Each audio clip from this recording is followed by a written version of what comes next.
Flamengo começa muito bem no jogo e tem uma chance de ouro de vencer o seu adversário mais difícil até o fim da competição.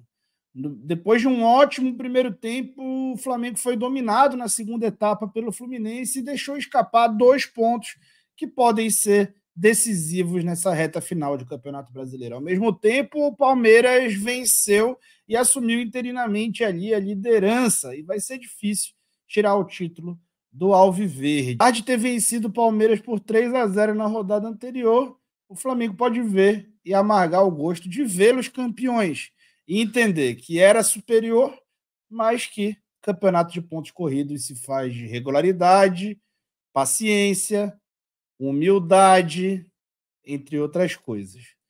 Bom, a gente faz análise aqui de desempenho baseado nos conhecimentos adquiridos ao longo da vida, e se você tem interesse em se tornar aí um analista de desempenho ou quiser ser um comunicador melhor preparado para trabalhar esse tipo de questão, eu tenho uma ótima dica. O curso Explorando o Jogo está custando só R$ 15 por mês. Então aproveita a promoção, é um curso introdutório, análise de desempenho, ali você vai aprender as primeiras noções básicas, R$ 15 por mês ou parcela única de 149, o curso tem vigência infinita, você pode fazer e concluir quando bem entender, tá bom? Então aproveita essa promoção e vamos aqui falar sobre tática sem tatiquez. Flamengo foi para campo de novo no 4-1-4-1. É bom falar sobre isso, tá? A gente falou muito aqui no canal sobre o Gerson não poder mais jogar de volante e o quanto isso seria ruim para o Flamengo, o Tite deveria evitar. O Gerson não está jogando de volante no momento, na verdade a função que ele tem atuado é basicamente a mesma que o Arrascaeta tem atuado, só que pelo lado esquerdo. O Arrascaeta mais à direita, o Gerson mais à esquerda. Como um segundo volante, ele ficava baixo aqui ao lado do Pulgar num 4-2-3-1. E essa função dava para ele metade da responsabilidade de defender esse entrelinhas aí. Agora ele tem 1/4 dessa responsabilidade de defender a segunda linha e o Pulgar tem toda essa responsabilidade de defender o entrelinhas. Ele continua tendo obrigações defensivas, porém bem mais avançado em campo e melhor posicionado, com uma divisão melhor de responsabilidade. O Fluminense foi para campo, o Flamengo escalou o Felipe Luiz, né, que foi a mudança de escalação com relação ao jogo contra o Palmeiras, e o Fluminense com seu time titular, campeão da Libertadores, com a única mudança, as únicas mudanças, o Felipe Melo suspenso não jogou o Marlon, e o Cano, né, não foi relacionado, e jogou o John Kennedy, né, que pouco tocou na bola, pouco conseguiu contribuir, foi bem marcado ali pela defesa do Flamengo. O primeiro tempo mostrou um componente tático interessante, com disponibilidade física e de marcação do Arrascaeta, né? O Arrascaeta fez uma marcação basicamente individual no André no campo inteiro. O André baixava para fazer a saída de 3, como esse cara central que iria distribuir o jogo, e o Arrascaeta perseguia ele por toda a parte. O Luiz Araújo também fazia uma certa vigilância nas costas com o Marcelo e aproveitava muito espaço às costas do lateral. O Flamengo tinha uma sobra na última linha ali, com um jogador a mais ali do que os jogadores do Fluminense, e conseguia marcar bastante bem a saída de bola do Fluminense, roubar muitas bolas e ter um domínio até da posse de bola, pelo menos por 2/3 do primeiro tempo. Vamos ver aqui imagens do jogo para falar um pouco mais a respeito. Aproveito para pedir o teu like e a tua inscrição. Se inscreve no canal e deixa o teu like. 30% das pessoas que assistem os vídeos não são inscritas. A gente quer bater a meta de 40 mil inscritos até o fim do ano. Logo no início da partida, o Flamengo já mostrou o que vinha e no primeiro lance já aproveita espaço às costas do Marcelo e gera uma situação ali de 1 contra 1 do Luiz Araújo, que tem muita disponibilidade, né? Física, técnica também. Acho que nesse jogo tecnicamente nem teve tão bem, mas o Cebolinha muito bem de novo no primeiro tempo, né? E o Flamengo conseguindo ter um certo domínio de ações ali. Com 1 minuto e pouco de jogo, o Flamengo já tinha dado alguns apavoros no Fluminense. Aqui a gente vê, né, o André baixando para a saída de bola, e aqui a gente já vê o Flamengo já com a Arrascaeta subindo essa marcação e deixando muito próximo, né? O Flamengo fazendo uma marcação alta, mais vigorosa, de uma forma que eu não imaginei que teria acontecido no jogo.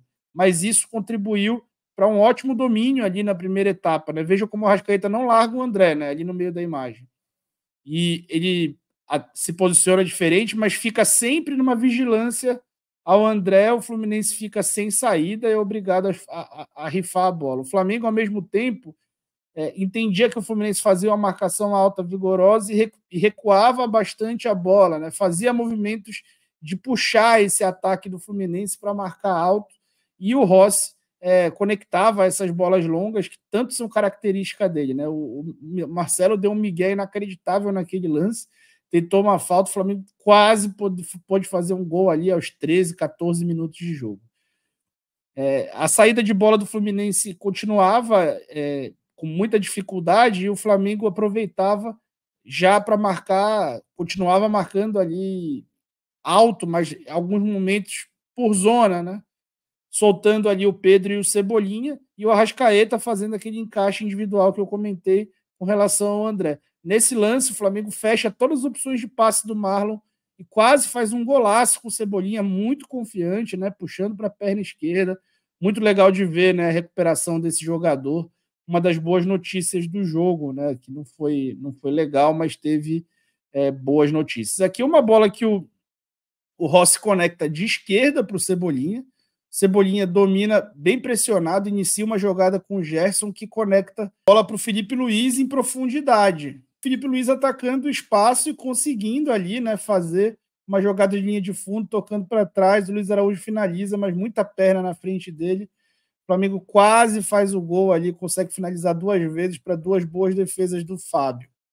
O Fluminense pouco conseguia estocar ofensivamente, mas quando progredia, tomava bola longa nas costas, né? O Rossi, muito competente, né, com os pés, incrível, né, como ele ficou muito tempo para ser titular, um dos erros do Sampaoli, e conectava a bola usando muito o pivô, né? O Pedro participando bastante desse jogo de bolas longas do Flamengo, que conseguia estocar bastante o Fluminense, aproveitando uma marcação frouxa do Fluminense, que entrou com uma intensidade abaixo do que a gente está acostumado a ver esse time, talvez fruto do relaxamento do título da Libertadores e também do domínio tático e técnico que o Flamengo impunha naquele momento do jogo, né? O Gerson finaliza praticamente da marca do pênalti, né?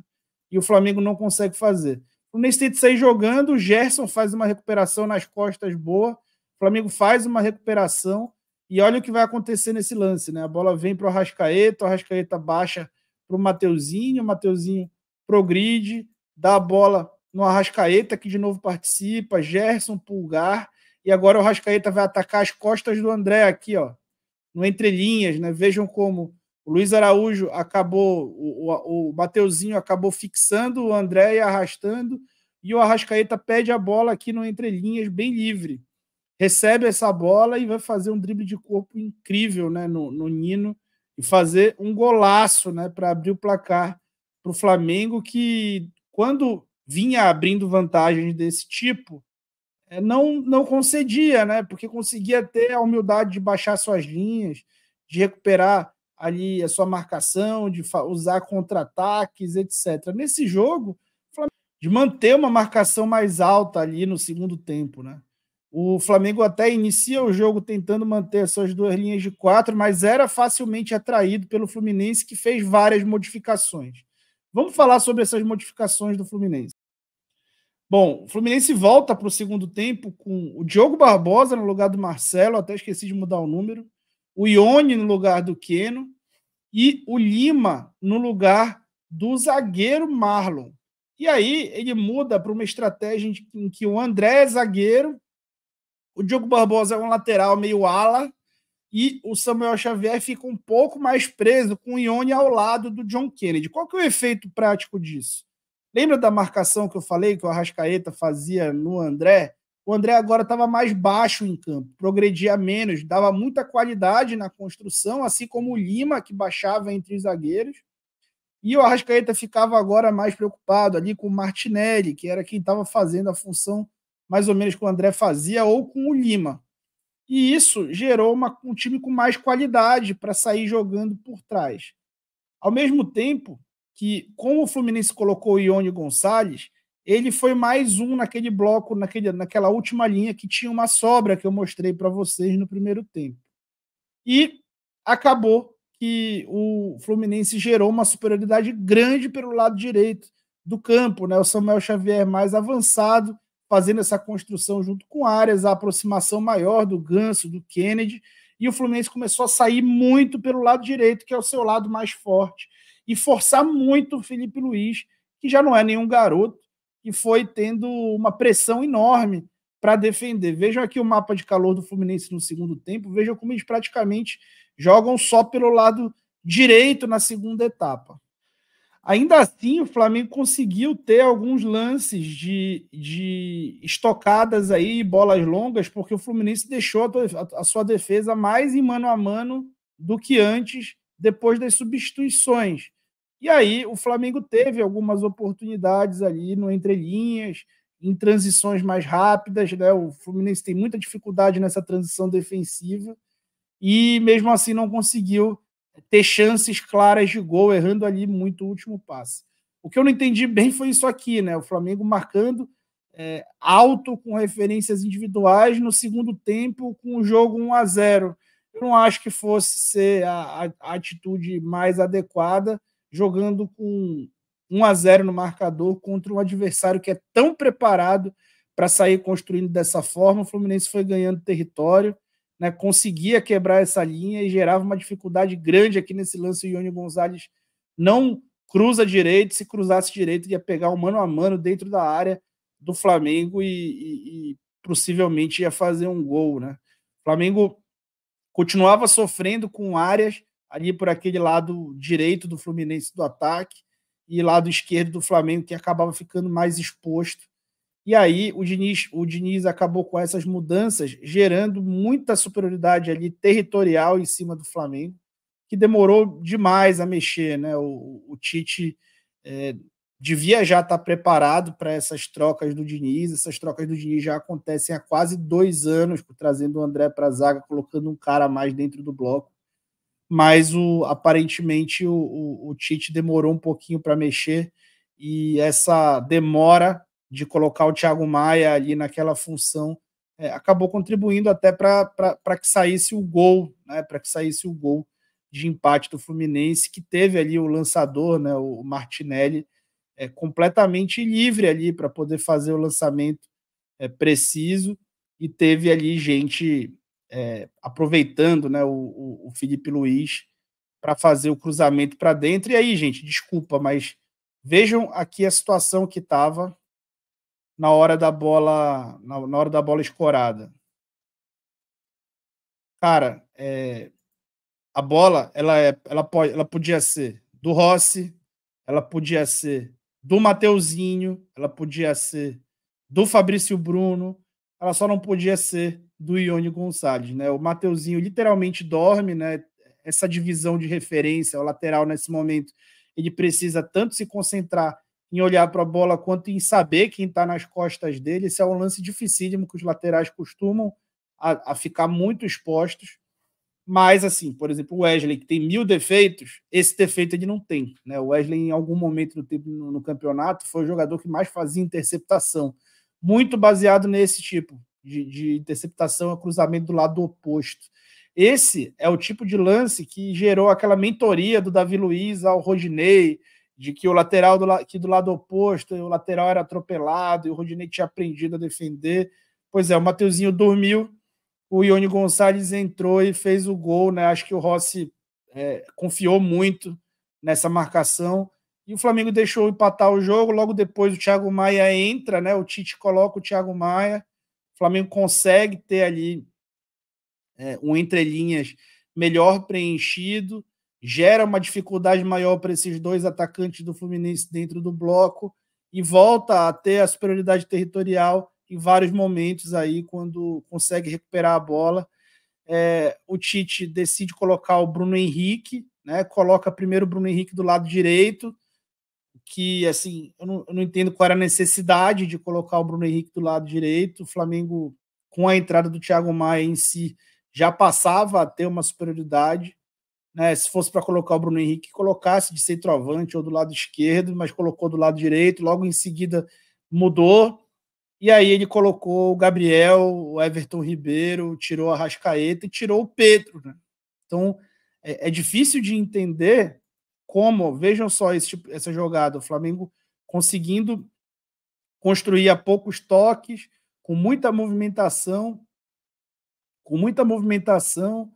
e progredindo aqui para quase fazer um gol, mas aí, logo em seguida, ele deixa de ter um jogador na área, porque ele tira o Pedro, precisando fazer gol, tira o Pedro para colocar o Gabriel, e assim, colocar o Gabriel nesse jogo, o Arrascaeta pelo Everton eu até entendo, porque tem uma questão física envolvida, mas mesmo assim eu não entendo o Everton entrar por dentro e o Gerson continuar por fora. O Everton não tem essa força, nunca teve na carreira, nunca foi esse jogador que era o meia destacado na frente dos volantes. O Everton é um cara mais do primeiro passe, mais da construção inicial do que desse último passe, dessa finalização. Ele não é esse meia goleador como é o Arrascaeta. O Gerson tem muito mais condição de ser. E aí o Gerson ficou aberto pela esquerda, o Everton sem essa força para trabalhar por dentro, para resistir os contatos, para jogar ali melhor por dentro, e jogando por dentro. E o Gabriel saindo muito da área, né? E vocês vão ver nos próximos lances, deixando a área vazia, o Flamengo precisando cruzar e tendo que lançar bolas para o Gabriel. Veja como territorialmente o time estava superior, mas aí já não tinha mais ali uma capacidade de conseguir finalizar jogadas. Aqui uma bola nas costas do Fabrício, né? E em seguida o jogo passa a ficar nesse modo meio aleatório, o Gerson conseguindo ali criar as chances que precisava criar do lado direito, até assim sendo talvez a única válvula de criação de oportunidade do Flamengo por ali, jogando bem o Coringa, mas logo em seguida o Gabriel ainda decide que era hora de aceitar uma provocação. O Gabriel foi vítima nesse caso, né? É um absurdo ele ter sido expulso, mas ainda que não tivesse sido expulso, só o fato de não ter, na hora do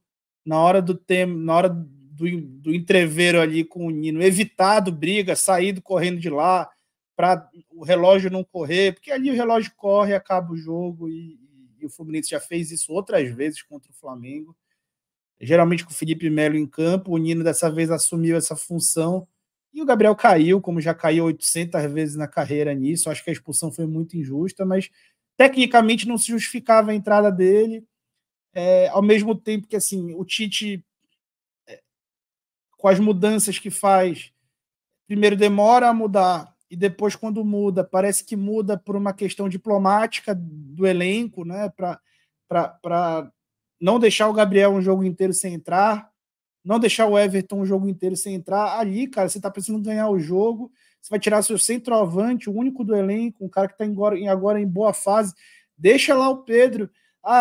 Eu preciso colocar o Everton Ribeiro, não precisava, deixa o Everton centralizado na função do Arrascaeta, já que o Arrasca precisa sair, e coloca o Wesley do lado direito para fazer ali a dobra junto com o Mateuzinho, o Wesley, cruzar a bola pro Gerson. Dá até para colocar o Mateuzinho, que tem um cruzamento melhor, mais à frente do que o Wesley, para fazer esse cruzamento, ou outro jogador que fosse, mas assim, mantém o Cebolinha pela esquerda, então, deixa o Bruno Henrique pela direita, para o Bruno Henrique ajudar, ou sei lá, sabe, muda a forma de atacar, focado em fazer gol, porque aquilo ali era uma final de campeonato onde o empate praticamente deixava o time fora.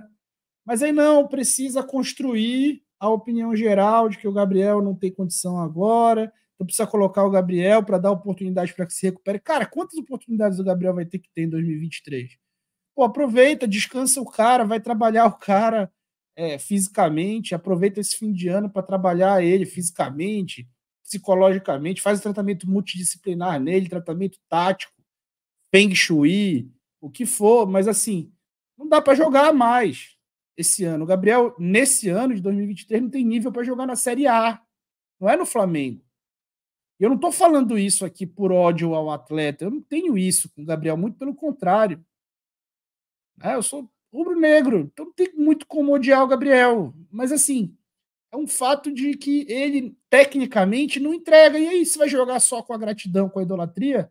Ou então o Tite vai jogar só com a gestão de elenco? E aí perde a oportunidade de vencer um Campeonato Brasileiro, né? A situação do Flamengo agora ficou quase impossível, né, de vencer o Campeonato Brasileiro. A comissão técnica, dessa vez, eu acho que faltou ela competir. Da mesma forma como o time não compete, a comissão técnica abre mão de competir quando ela faz a troca da saída do Pedro, precisando fazer gol, para a entrada do Gabriel, da entrada do Everton por dentro. Assim, a saída do Pedro pelo Gabriel condiciona a entrada do Everton também. Então, assim, o problema não é o Everton entrar, mas é o Pedro sair e a dinâmica que gerou com a saída do Pedro. Então, Flamengo fora do Campeonato Brasileiro, mais uma competição que não consegue vencer no ano. Acho que o problema é nosso de criar expectativa. O Tite está ali conformado de que o caminho é colocar o time no G4, vai conseguir, né? E está focando tudo no ano que vem. Né? Enquanto isso, o Palmeiras vai ganhar mais um troféu, vai ser bicampeão brasileiro, possivelmente. E o Flamengo parece estar ok com isso. É isso, gente. Deixa teu like aí, se inscreve no canal, desculpe aí o desabafo. E eu fui.